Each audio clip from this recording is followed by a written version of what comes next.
जदीद एनिमी की तारीख की सबसे ज़बरदस्त और इंटरनेट को हिला कर रख देने वाली जंग के इस तफसीली जायजे में खुशामदीद। ये कोई आम मुकाबला नहीं था। ये एक ऐसा इवेंट था जिसने शायकीन को इस कदर दीवाना कर दिया कि दुनिया के कुछ हिस्सों में तो इन किरदारों के लिए हकीकी यादगारी मज़ार तक बना दिए गए। सच में ये दो ऐसे ताकतवर किरदारों का टकराव है जिन्होंने पूरी दुनिया के मदाहों को दो अलग कैंपों में बांट कर रख दिया।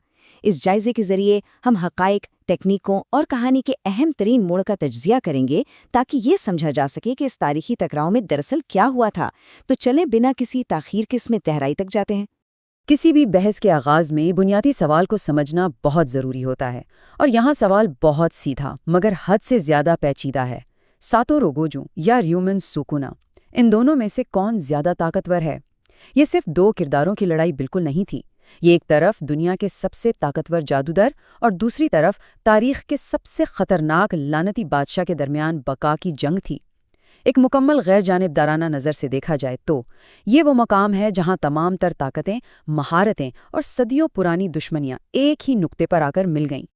तो आइए सबसे पहले जदीद दौर के चैंपियन की बात करते हैं, सतोरू गोजो, जिसे बचपन से ही एक मौजज़ा माना जाता था। दरअसल उसका वजूद ही ऐसा था जिसने जादूगरों की पूरी दुनिया का तवाज़ुन बिगाड़ कर रख दिया।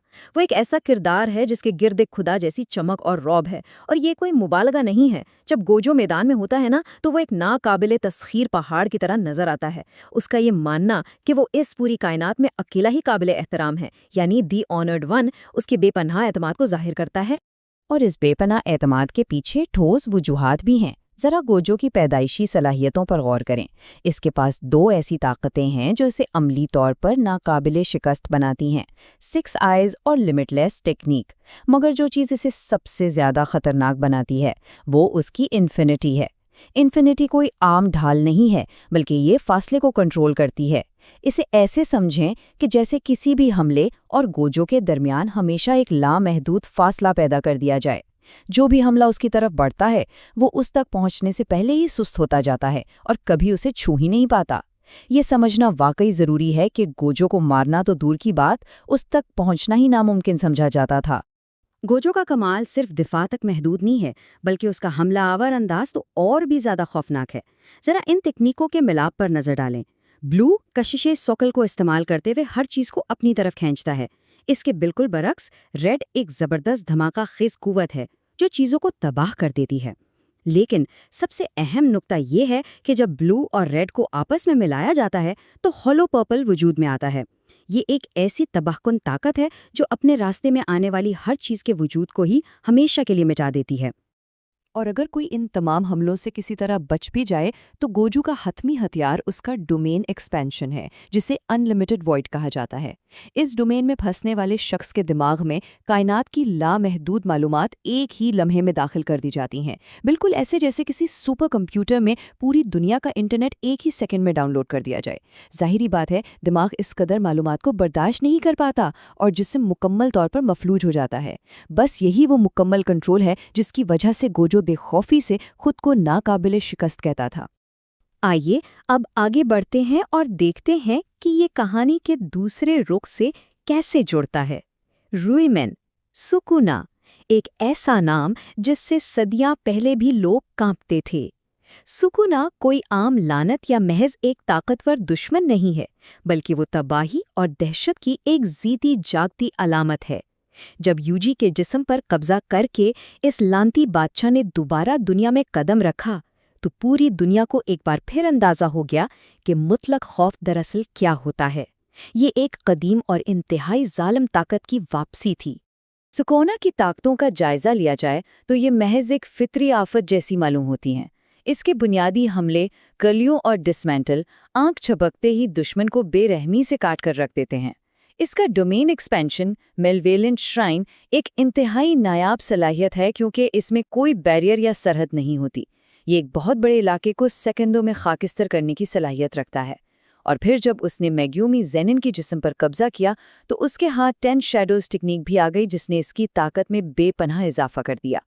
تو سب سے اہم نکتہ یہاں آتا ہے۔ 10 شیڈوز ٹیکنیک کا سب سے خطرناک اور تباہ کن راز ہے مہورگا۔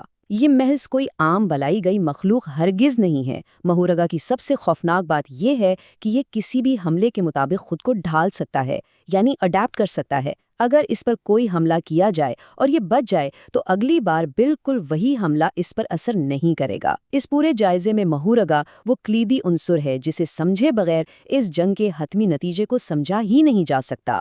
پھر وہ وقت آیا جب گوجو طویل قید کے بعد پریزن ریلم سے آزاد ہوا تو ہر طرف جوش و خروش کی ایک لہر دوڑ گئی۔ پوری دنیا کی نظریں اس ٹکراؤ پر مرکوز تھیں۔ یہ وہ لمحہ تھا جس کا سب کو بے صبری سے انتظار تھا۔ دو عظیم ترین طاقتیں جو اپنے اپنے دور کی حکمران تھیں اب ایک دوسرے کے بالکل سامنے کھڑی تھیں، اور یوں اس تاریخی اور دیوہیکل جنگ کا باقاعدہ آغاز ہو گیا۔ جنگ کا آغاز گوجو کے شاندار غلبے سے ہوا۔ اس نے بار بار سکونا کو شدید نقصان پہنچایا اور اپنی برتری پوری طرح ثابت کی۔ ایک وقت تو ایسا آیا کہ یہ بالکل واضح لگنے لگا کہ گوجو ہی فاتح ہوگا، لیکن سطح کے نیچے کچھ اور ہی پک رہا تھا۔ سکونا کوئی عام لڑاکا نہیں ہے، وہ ایک شاندار حکمت عملی بنانے والا ماسٹر مائنڈ ہے۔ وہ خاموشی سے وقت لے رہا تھا اور دراصل مہورگا کو گوجو کی اس ناقابل تسخیر انفینٹی کے مطابق ڈھلنے کا موقع دے رہا تھا۔ یہ ایک ایسا خطرناک جال تھا جسے گوجو بھی پر وقت نہ دیکھ سکا۔ اور پھر جنگ اس مقام پر پہنچی جس نے تاریخ کو ہی ہلا کر رکھ دیا۔ پہلے منٹ میں گوجو نے ایک انتہائی زبردست ہولو پرپل دھماکہ کیا جس سے ہر طرف مکمل تباہی پھیل گئی۔ ایسا محسوس ہوا کہ سکونا کا کام تمام ہو چکا ہے، لیکن دوسرے منٹ میں دھوئیں کے بادلوں کے بیچ سے سکونا نمودار ہوا۔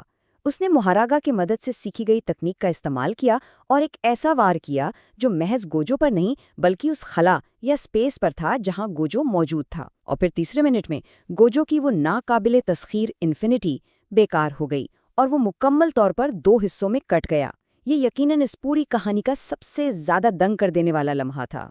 جب دھول چھٹی تو اس جنگ کا خلاصہ دو مختلف جنگی فلسفوں میں سمیٹا جا سکتا ہے۔ ایک طرف خالص قدرتی اور لاجواب ٹیلنٹ تھا، یعنی ستورو گوجو، اس کی پیدائشی طاقتوں کا کوئی ثانی نہیں تھا۔ دوسری طرف ذہانت، بہترین حکمت عملی اور حالات کے مطابق خود کو ڈھالنے کی صلاحیت تھی جو سکونا کی پہچان بنی۔ در حقیقت یہ صرف طاقت کا مقابلہ نہیں تھا بلکہ دماغ اور جنگی چالوں کی بساط تھی جہاں سکونا کی منصوبہ بندی بالآخر زیادہ مہلک ثابت ہوئی۔ کہانی کے تسلسل اور پیش آنے والے واقعات کے پیش نظر حقائق قطعی ہیں۔ نتیجہ بالکل واضح ہے کہ سکونا نے گوجو کو شکست دی۔ خالص جنگی نقطہ نظر سے اور اس لڑائی کے اختتام کے مطابق یہ بات وثوق سے کہی جا سکتی ہے کہ تکنیکی طور پر سکونا نے خود کو زیادہ طاقتور یا کم از کم زیادہ بہتر جنگجو ثابت کیا۔ اس نے دنیا کے سب سے طاقتور جادوگر کو شکست دے کر اپنی بادشاہت پر ختمی مہر ثبت کر دی۔ لیکن ہر عظیم جنگ کی طرح اس ٹکراؤ کا اثر بھی صرف میدان جنگ تک محدود نہیں رہتا۔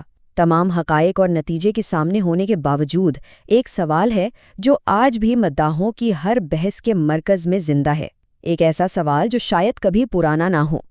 اگر سکونا کے پاس میگومی کے جسم پر قبضہ کرنے کی وجہ سے مہورگا کی طاقت نہ ہوتی تو کیا اس جنگ کا انجام مختلف ہوتا؟ کیا پھر بھی لعنتی بادشاہ جیت پاتا یا گوجو واقعی ناقابل شکست ثابت ہوتا؟ اور یہی وہ نامکمل بحث ہے جو اس لڑائی کو ہمیشہ کے لیے لیجنڈری بنا دیتی ہے۔